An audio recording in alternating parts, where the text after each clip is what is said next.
কারখানা। আমরা আপনাদের মাধ্যমে আজকে বলবো, এই বন্দরবাজার পুলিশ ফাঁড়ির নাম পরিবর্তন করে বন্দরবাজার পুলিশ ফাঁড়ির নাম হবে শহীদ রায়হান পুলিশ ফাঁড়ি। শহীদ রায়হান পুলিশ ফাঁড়ি যদি নাম হয়, তাহলে আমাদের আত্মশান্তি পাবে, সিলেটের মানুষের ভয় দূর হবে। যতদিন বন্দরবাজার পুলিশ ফাঁড়ি নাম থাকবে, এই সিলেটের প্রত্যেকটা মানুষের ভিতরে একটি আতঙ্ক থাকবে।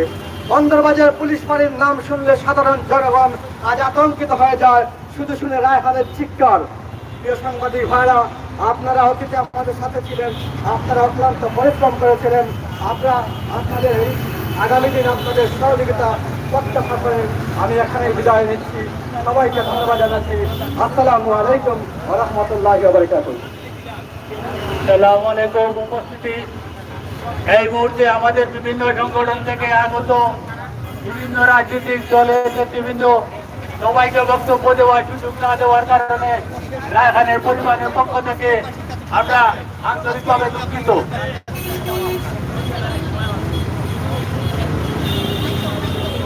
আজকে আমার এই ব্যাটারে নিয়ে আমি রাজপথে এসেছি। আমার একটাই দাবি, সিলেটবাসী, দেশবাসী, বিশ্ববাসী এবং আমাদের মাননীয় প্রধানমন্ত্রী, পররাষ্ট্রমন্ত্রী, যত আইনজীবী আছেন, যত বিচারপতি আছেন, সবার কাছে আমার একটাই অনুরোধ, আমার এতিম বাচ্চা নিয়ে আজ আমি যে রাজপথে নামছি, আমার স্বামীর হত্যার বিচার লাগে। আমি যে আমার স্বামীর হত্যার বিচারটা, সুষ্ঠু বিচারটা পাই, যত দ্রুত আমার স্বামীর হত্যার বিচারটা হয় এবং আমার স্বামী হত্যার রুমান পলাতক রয়েছে, এখনো তারা গ্রেপ্তার করা হয়েছে না। তারা যত দ্রুত আইনের আওতায় আনা হোক এবং তারা যে 6 জনে মিলিয়া যে আমার স্বামীরে নিয়ে 3 বছর মধ্যে পুলিশের নির্যাতন করিয়ে যে হত্যা করছেন, তাদেরকে যত দ্রুত ফাঁসি দেওয়া হয়। আমার একটাই দাবি, আমি অনুরোধ করলাম আমার এই এতিম বাচ্চাটা অপেক্ষা করে যে বড় তার বাবারে ডাকে এখনো, যে যত বড় হবে সে আমার প্রশ্ন করবে যে মা আমার বাবা কই, তখন আমি কি জবাব দেবো? আপনার কাছে আমার একটাই অনুরোধ যে আমার বাচ্চাটা যাতে যত দ্রুত বিচারটা পায়, যত দ্রুত তার বাবা হত্যার বিচার হয়। এবং আমি অনুরোধ জানাইব হ্যাঁ, এরকম কোনো হত্যা যাতে আর না হয়, আর কোনো মেয়ে যাতে বিধবা না হয়, কোনো মেয়ে এতিম না হয়। আমার একটাই অনুরোধ, তাদের ফাঁসি হইতো। আমি অনুরোধ জানাইলাম আপনাদের কাছে এবং সাংবাদিক যত ভাই আছেন তাদেরকে ধন্যবাদ। আপনারা শুরু থেকে এখনো আমাদের পাশে আছেন, আমাদের সহযোগিতা করছেন। আপনারা যতক্ষণ পর্যন্ত আমার স্বামী হত্যার বিচার না হয়েছে ততক্ষণ পর্যন্ত আমাদের পাশে থাকবেন, আমাদের সহযোগিতা করবেন। ইনশাআল্লাহ আমরা দেখতে যাচ্ছি, আমরা মাননীয় প্রধানমন্ত্রী, আইনজীবী সবাই আমরা এই খুনিদের ফাঁসি হইতো। আমি আপনাদের অনুরোধ করলাম। সম্মানিত উপস্থিতি, এই আজকের এই মানববন্ধনের উপস্থিতি সকলের উপস্থিতিতে এই মানববন্ধন তাই সকল বিভিন্ন সংগঠনের, সামাজিক সংগঠনের নেতৃবৃন্দ সবাইকে এখানে পরিবারের পক্ষ থেকে ধন্যবাদ জ্ঞাপন করছি। আমি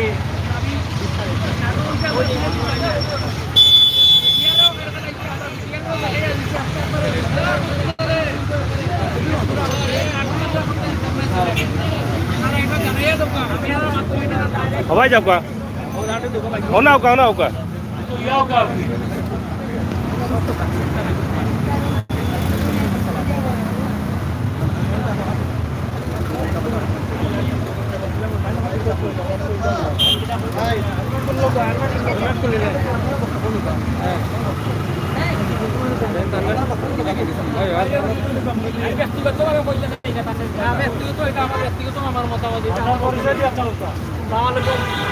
সম্মানিত সিলেটবাসী, আমি এই রাহানত্তর বিষয়ে আমার ব্যক্তিগত মতামত, যে নাটক চলে এই নাটক আমরা সিলেটের বুকুর আমরা হইতে দিতাম না। পুলিশ প্রশাসনে যে খেল খেলার এই খেল পুলিশের এই খেল আমরা জানা হইতেছি যে পুলিশে কি খেলা খেলে, এই খেলা আমরা খেলতে দিতাম না। সিলেট প্রয়োজনে আমরা সিলেটের বুকুর উপরে অগ্নিদগ্ধ গ্রহণ সাজাইব। আমরা সিলেটের বুকুর উপরে আমরা যদি এই বিচার যদি সুস্থ না হয়, যে আমরা শরীরের যত রক্ত আছে, যত কিছু আছে আমরা দিয়া এই বিচার আমরা চাই। আমরা পুলিশ প্রশাসনকে জানাইতে চাই যে এগুলি আর কোনো নাটক যেন না হয়, আর যেন কোনো পুতুল খেলা যেন না হয়। এটা শাহজালালের মাটি, শাহবারানের মাটি, এটা জানিয়ে রাখা উচিত। আমি এই আহ্বান করিয়া আমি আমার বক্তব্য শেষ করলাম। ধন্যবাদ। যাই হোক, আপনারা দেখছেন আজকের এই রায়হান হত্যার 1 বছর পথচারীর হয়ে গেল বক্তব্য আজ থেকে এবং আমরা ধন্যবাদ রায়হানের করছি। পরিবারের পক্ষ থেকে যা জাতির বিচারের দাবি ব্যক্তিগত জানাচ্ছেন, মতামত পলাতক জানিয়ে আসামি গেলেন। নুমানকে গ্রেপ্তারের আমরা দাবি এখন জানাচ্ছেন তারা। মানববন্ধনের শেষ পর্যায়ে এসে গেছি। এই মুহূর্তে মানববন্ধনে যারা অংশগ্রহণ করেছেন সবার উদ্দেশ্যে দুটি কথা নিয়ে আসছেন এখানে আম্মা। এই যাও একটু দূরে রেখে মোবাইল। ধন্যবাদ। আপনারা যে আমার সাথে সহযোগিতা করছেন, এখানে মানববন্ধনের যত ভাই বাতিজা বাগনা বাইরা আছেন সবাই এবং বোনেরাও আছেন, সবাই আমার এই মানববন্ধনে আপনারা সহযোগিতা করছেন।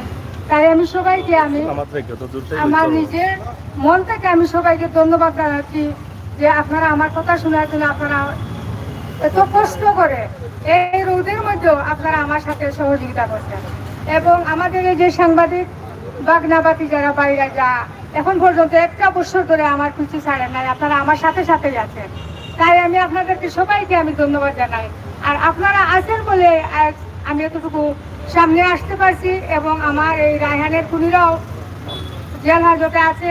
এবং আমি চাই আপনাদের মাধ্যমে আবার আমি এই নুমানকেও পেতাম। নুমান কোথায় আছে? সাংবাদিক পলাতক আছে, দেশে থাকুক আর বিদেশে থাকুক, যেইখানেই থাকুক, আপনারা সহযোগিতা করলে নুমানকে তোরা সক্ষম হবে।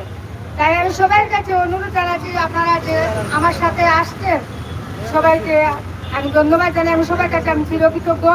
আর সব সংগঠনের পক্ষ থেকে এবং যৌথ সংগঠন থেকে যারা আসছেন তাদেরকেও আমি ধন্যবাদ জানাই যে আমার সাথে আসছেন। এবং আমি সবাইকে একটাই বলবো, আপনারা আমার সাথে সব থাকবেন এবং এই খুনিরার যত দ্রুত বিচার হয় এবং এদেরকে ফাঁসির আওতায় আনা হয়, এই দাবি নিয়ে আমি আজকে মানববন্ধন ছিল এবং সাংবাদিক নুমানকে ধরার জন্য এই ধন্যবাদ জানাই। এলাকার আমার পাশে যতজন আমি বলছিলাম যাদেরকে আমি দাওয়াত দিলাম সবাই আসছে, এলাকার পক্ষ থেকে আমার যারা আসছেন এদেরকেও আমি ধন্যবাদ জানাচ্ছি।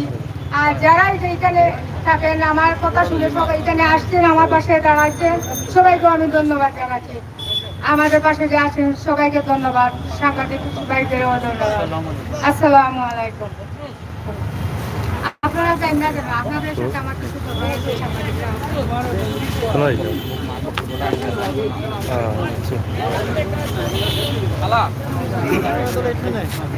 একটু লেট হয়ে গেছে, আমি আর আমরা একটু লেটে আইছি, আপনার দাবিটা একটু আমার সংক্ষেপে হয়েছে।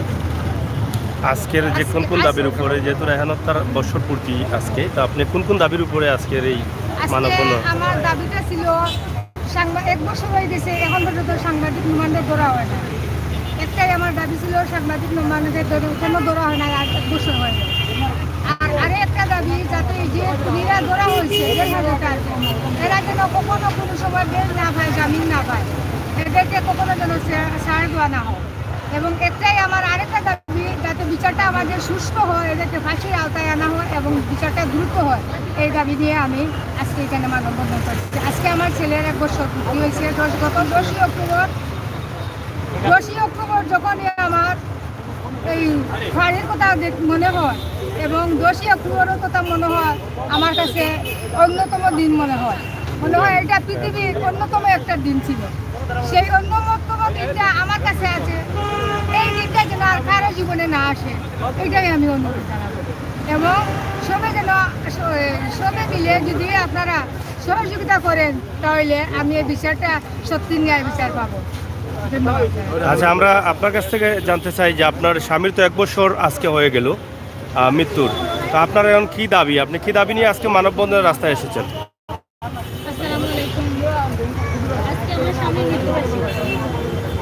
আজকে আমি আমার একটা দাবি নিয়ে এসেছি। আমার স্বামী হত্যা করার সময় যে ছয়জন খুনি ছিল,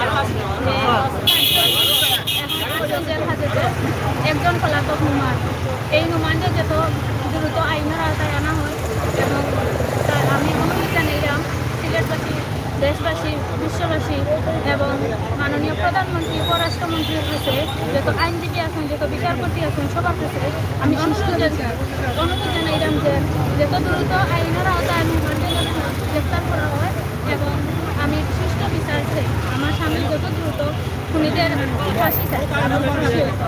দেখেন আপনারা এই যে ছোট বাচ্চা 2 মাস বয়স ছিল, তার বাবা যে মারা যায়, আজকে তার বয়স 15 মাস, আজকে আমার স্বামীর 1 বছর। আজকে আমি এই 15 মাসের দুধের বাচ্চা নিয়ে আমি রাজপথে নামছি আমার একটাই দাবি নিয়ে, আমার স্বামী হত্যার বিচারটা আমি দেখাইতাম। আর যে নুমান পলাতক হয়েছেন তাদের যেই দেশে হোক না কেন তাদের গ্রেপ্তার করা হোক, তাদের আইনের আওতায় আনা হোক। তাই নিয়ে সিসিটিভি ফুটেজ নিয়ে গেছেন, এই সিসিটিভি ফুটেজটা যাতে উদ্ধার করা হয় এবং তাদের গ্রেপ্তার করে আইনের আওতায় নিয়ে তারা 6 জনকে ফাঁসি দেওয়া হয়। আমার একটাই দাবি, আমার একটাই অনুরোধ যে আমার স্বামীর জেলা নিয়ে তারা 3 ঘন্টার মধ্যে নিয়ে বন্দরবাজার পুলিশের নির্যাতন করিয়া যে আমার স্বামীর নিয়ে হত্যা করছে তাদের আমি এরকম তাদের ফাঁসি চাই, তাদেরও বিচার, তারা যাতে কোনোভাবে ছাড় না পায়। আমি আইনজীবীদের কাছে আমার হাত জোর করি আমার একটাই রিকোয়েস্ট যে তারা তাদেরকে কোনোভাবে জামিন না দেওয়া হয় এবং তারা যাতে যতজন যার হাজতে আছে তারা যাতে ছাড় না পায়, তারা যাতে ছাড় না পায়, একটাই আমার দাবি। আর সাংবাদিক রিমান্ডেও যে যত দ্রুত আইনের আওতায় আনা হয়, আমার একটাই দাবি। আসসালামু আলাইকুম। ধন্যবাদ। আচ্ছা খালা, আমরা জানতে চাই যে আপনাদের মামলার বিচারাধীন তো এখনো শুরু হয় নাই, তো এই বিষয়ে আপনার কি বক্তব্য রয়েছে? আমার বক্তব্য রইল এটাই, অনেক মামলা দেখেন 1 বছরে রায় হয়ে যায়, কিন্তু আমার রায়হানে খুনিদের এই যে বিচারটা শুরু হবে সেই শুরুটাই হলো 1 বছরের পর গত 30 তারিখে চার্জশিট গঠন হলো। তাহলে বিচারটা কয় বছরে শেষ হইবে জানি না, তবে আমার দাবি এই বিচারটা যাতে দ্রুত তাড়াতাড়ি হয়, প্রয়োজনে দ্রুত বিচারে নিয়ে বিচারটা শুরু হোক, যাতে দ্রুত আমরা বিচারটা নিষ্পত্তি হয়ে যায় এবং খুনিদেরকে দ্রুত এই বিচারের আওতায় আনা এবং দৃষ্টান্তমূলক শাস্তি দেওয়া, এদেরকে ফাঁসির আওতায়। দেখেন আমার রায়হানকে যদি একটা হাত একটা পা কেটে রেখে দিত দুনিয়াতে, আমার কোনো এত কষ্ট থাকতো না, কিন্তু আমার রায়হানকে মাত্র 3 ঘন্টায় যেইভাবে নির্যাতন করে তারা মারলো, সেই মারির ভিত্তিতে আমি বলবো যে এটা যে উচিত ছিল, যখনই ধরছিল তখনই ওদের রায়টা পরিগঠিত হয়ে যেত এবং ওদেরকেও সেই রকম মারা হতো। এটা কোরআনের আছে, খুনের বদলা খুন, মাইরের বদলা মার, এটা তো চাক্ষুষ প্রমাণ মার্ডার করছে তারা।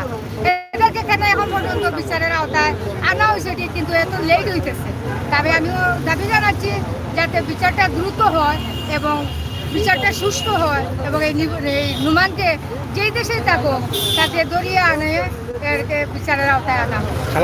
আরেকটি বিষয় আমরা একটু জানতে চাই যে আপনাদের মামলা আসামি যারা আছেন তারা আপনাদের সাথে বিভিন্নভাবে আপোষ হওয়ার জন্য বিভিন্ন ধরনের কথাবার্তা বলছে বা টাকা পয়সার বিষয় বলছে বা রায়হানের স্ত্রীকে নিয়ে তারা বিয়ের প্রস্তাবও দিয়েছে, এরকম কিছু কথা আমরা শুনেছি। যে সে বিষয়ে আপনারা আসলে কি ভাবছেন বা কি এই ধরনের কথাগুলো কতটুকু? এই বানোয়াটগুলা অনেক সময় অনেক কিছু যা ঘটে না তা উড়ে, যা ঘটে তা তো উড়েও। আর এই আকবরে আমার ছেলেটাকে মারলো, তারপর এখন নানান রকম প্রবন্ধ, নানান রকম প্লাবন করতেছে, নানান রকম আমাদেরকে আগুস করার জন্য বলতেছে, নানান রকম আমাদেরকে ইয়ে করছে, কি ডিস্টার্ব করছে। সেই ডিস্টার্বটা কি তার উচিত? আমার ছেলেটাকে মারলো এবং এই মরা নিয়েও নানান রকম কাহিনী করে সে নুমানকে দিয়ে কাহিনী উড়ালো, এখন আবার আমাদেরকে নানান রকম ডিস্টার্ব করতেছে। তাই আমি বলবো এই ডিস্টার্বটা যাতে না হয় আর নানান রকম প্রস্তাব এইরকম যেন আজে বাজে প্রস্তাব না দেয়, এটাই আমি বলবো। তো প্রিয় দর্শক, কথা বলছিলাম রায়হানের মায়ের সাথে, রায়হানের স্ত্রীর সাথে। আজ তারা রাস্তায় এসেছেন রায়হানের একমাত্র সন্তান আলফাকে নিয়েও, কিন্তু তাদের একটাই দাবি যে রায়হান হত্যার সুস্থ বিচার যেন দ্রুত হয়। সেই দাবি নিয়ে কিন্তু আজকে রায়হানের 1 বছর হয়ে গেল মৃত্যুর। 1 বছর 2020 সালের অক্টোবর মাসে তাকে হত্যা করা হয়েছিল, আজ আবার অক্টোবর মাসের 10 তারিখ। তো সেই দাবি নিয়ে কিন্তু তারা আজকে রাজপথে দাঁড়িয়েছেন এবং তাদের দাবি একটাই যে রায়হান হত্যার বিচারটা যেন দ্রুত হয়, পলাতক আসামি নুমানকে যেন গ্রেপ্তার করা হয় দ্রুত, সেটা যেন হয়, সেই দাবি নিয়েই কিন্তু তারা আজকে মানববন্ধন করছেন। তো সবাই ভালো থাকবেন, সুস্থ থাকবেন, নিরাপদ থাকবেন, নিরাপদ রাখবেন আর সবসময় আমাদের সাথে থাকবেন। ধন্যবাদ আপনাদের সকলকে।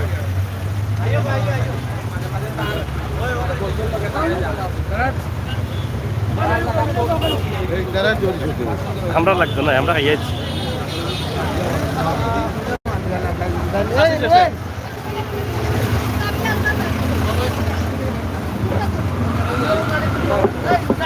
ভাইজানের দৃষ্টি আকর্ষণ করছি জনাব লইলা খালি লইলা এ এদিকে আনো ওই যে ভাই ভালো দাও ভালো দাও দুইটা দাও দুইটা নিলাম ভালো ইতিমধ্যে আমাদের শান্তিপূর্ণ মানববন্ধন শেষ হলো।